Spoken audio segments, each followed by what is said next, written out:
はい、ということでここは横須賀東京九州フェリーにこれから乗船します。いや本当にこのフェリーに乗ることができてよかったです。時刻は現在11時7分で、何があったかと言いますと、僕は今オーストラリアに住んでいるんですけども、この日はオーストラリアから日本に一時帰国をして、でそのまま、横須賀からフェリーに乗るっていう、そういうスケジュールでいたんですね。ところが最初の飛行機が1時間程度遅延しまして、でその結果香港で羽田行きの飛行機に乗り継げないということになりました。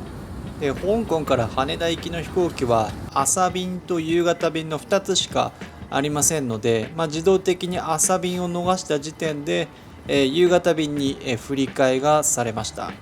そうするとですね、羽田に到着するのが夜の9時35分なんですね。横須賀から出る東京九州フェリーの出発時刻は夜の23時45分なんですね。ということで羽田に着いてから、フェリーに乗るまで2時間ないわけですよね。なんでこれは最初に見た時はもう乗れないんじゃないかというふうに思ったんですけども、なんとかギリギリ間に合ったというのが冒頭のシーンです。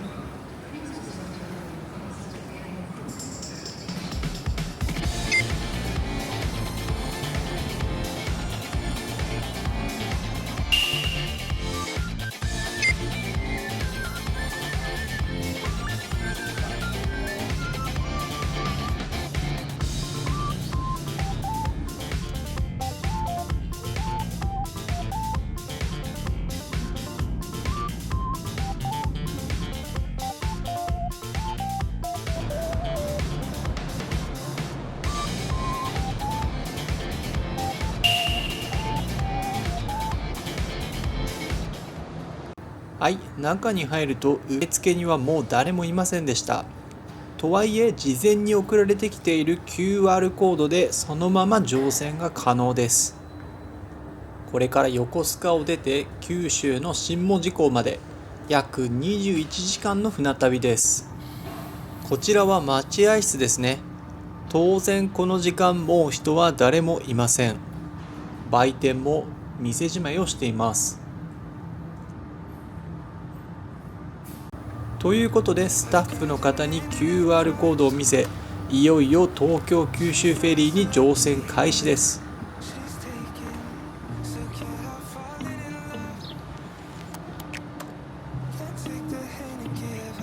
多分僕が一番最後の乗船かもしれません。本当にギリギリの時間になってしまいました。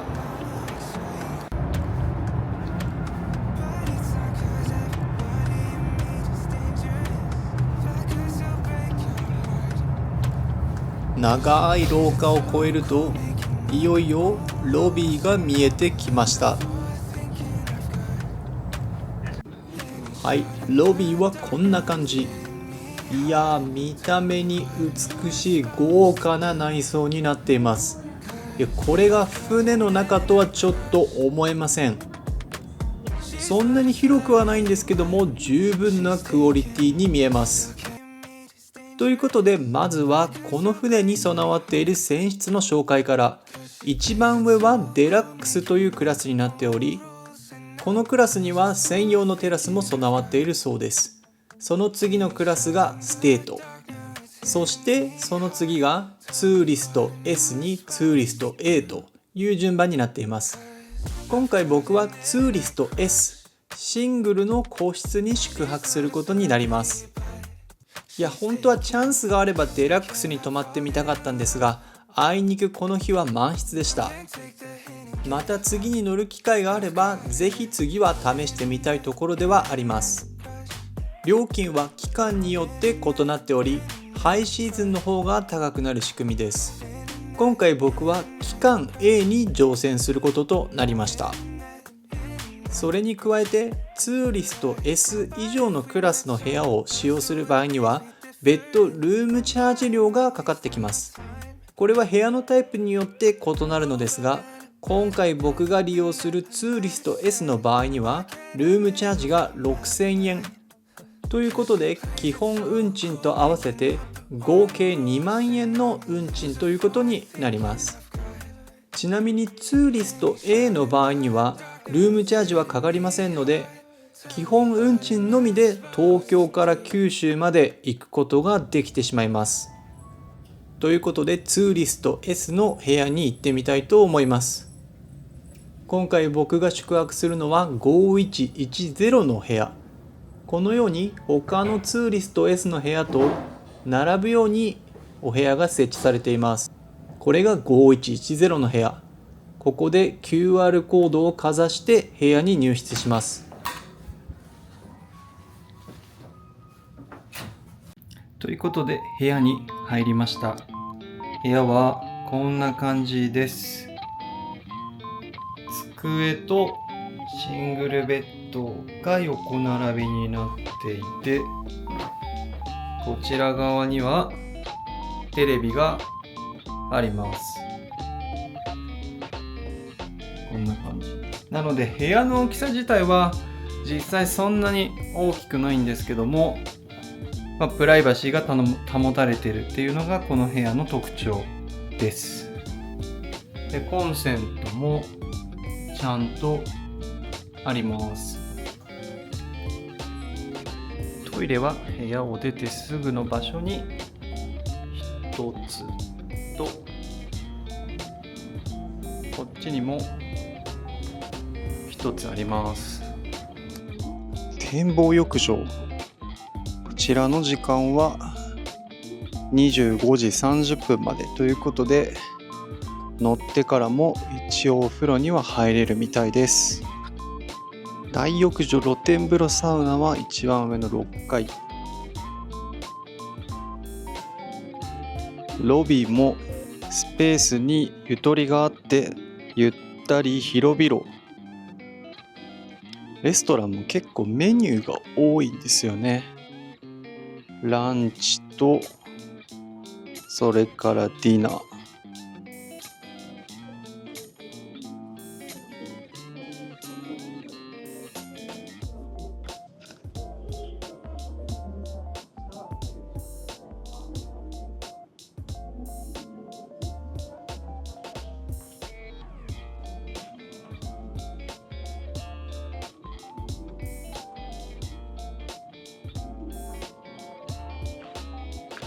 今だいたい11時20分ぐらいなので、先に大浴場に入ってお風呂に入ってから出航を見届けるっていうことにしたいと思います。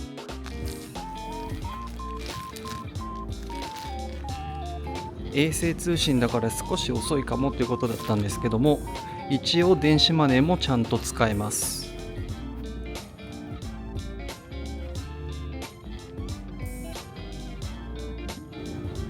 ということでお風呂入ってきました。むちゃくちゃ気持ちよかったです。すごい広いスーパー銭湯みたいな感じです。自分の分も持ってったんですけど、シャンプー、ボディーソープ、コンディショナーは置いてありました。であと出航前なんでロールカーテンはまだ閉めたままということで、眺望は出航前は何もないです。当然ですよね。なのでその辺はまた明日の朝どんな感じか見てみたいと思います。それにしてもなんかこのエレベーター近未来的なライトアップです。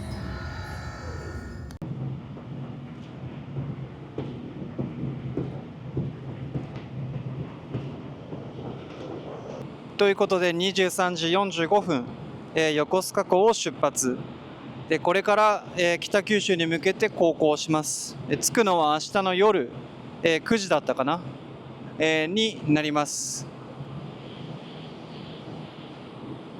手振ってくれてる人がいる。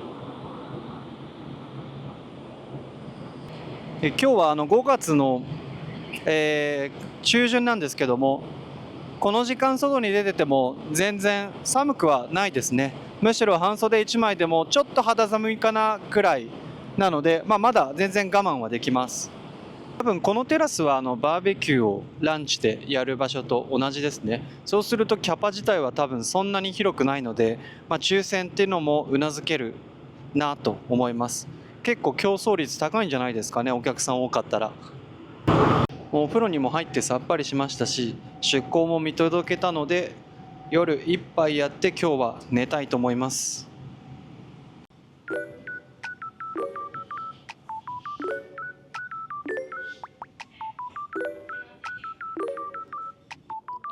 何食べようか迷っちゃいますね。正直2時間前に海外から着いたばっかなので、どれも美味しそうに見えます。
売店で買ってしまいました。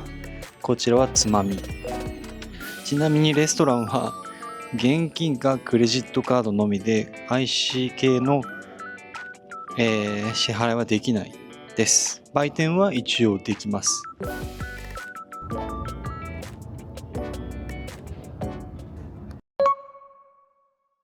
朝食のご用意を行いまして、お客様のお越しをお待ちいたしております。お誘い合わせの上、どうぞお気軽にご利用ください。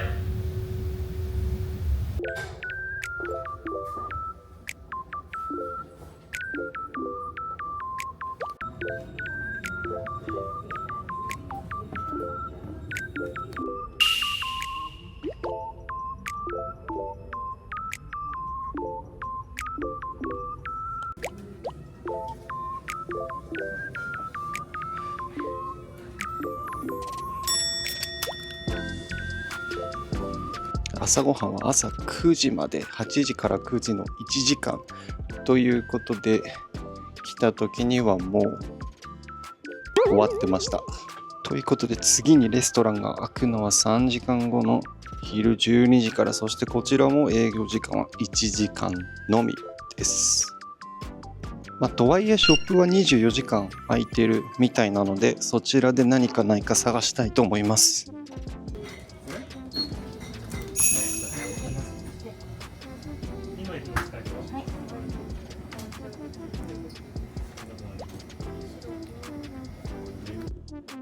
ということで焼きたてパン手に入れました。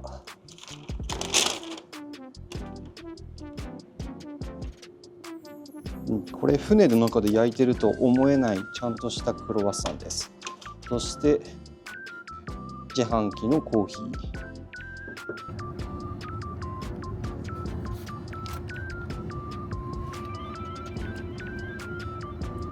陸地から近いのか今のところは電波が入ってます。場所はこの辺。今のところ和歌山県沖を航行中のようです。6階にスクリーンルームにおきまして、プラネタリウムヒーリングプログラムを投影いたします。お座席はご希望ビーズクッションとなっております。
ただいま5階にございますレストランでは夕食のご用意が整いましてお客様のお越しをお待ちいたしております。お誘い合わせの上どうぞお気軽にご利用ください。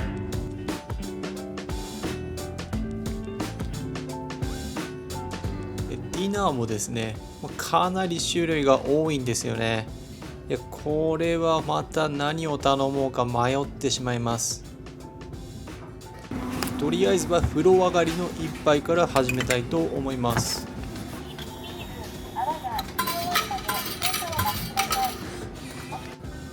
冷えたグラスで飲むビール、いや本当にこれは美味しいです。あんまりお腹が空いてなかったのでアジフライ単品を頼むことにしました。単品でも頼めるのはいいサービスだなと思いました。約1年ぶりのアジフライ、やっぱりこれは美味しいです。デッキに出て外の景色を撮ろうと思ったのですが、この日は天気が悪かったので閉鎖されていました。残念。下船の案内アナウンスがかかっています。もう間もなく下船の時間のようです。いや本当にあっという間の船旅で一瞬で終わってしまいました。予想されます。外に見えるのは新門司港。やっぱりちょっと天気は悪いみたいですね。徒歩下船の場合は一番最後に下船することになるようです。ということで皆さんが出終わるまで少し待機しています。ということで21時ちょうどに新門司港に到着しました。タラップを渡ってフェリーターミナルの方に歩いていきます。正直ですね、時間の長さを全然感じることないぐらいあっという間に終わってしまった船旅でした。外の天気は悪かったのですが、船もあんまり揺れてはなかったですね。なので全然個人的には問題ない旅でした。フェリーターミナルからは送迎バスが出ているので、こちらで小倉駅まで向かいたいと思います。最後にもう一度だけフェリーを見て挨拶をしていきたいと思います。やっぱりこう見ると相当にでっかいですね。連絡バスを利用されている方はそんなに多くない印象でした。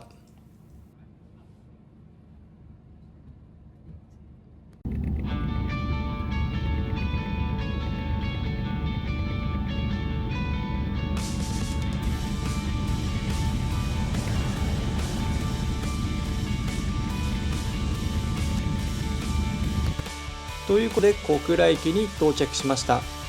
東京九州フェリーの様子いかがだったでしょうか。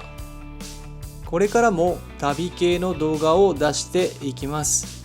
もしよろしければチャンネル登録をしていただけると本当に嬉しいです。それでは最後までご視聴いただきありがとうございました。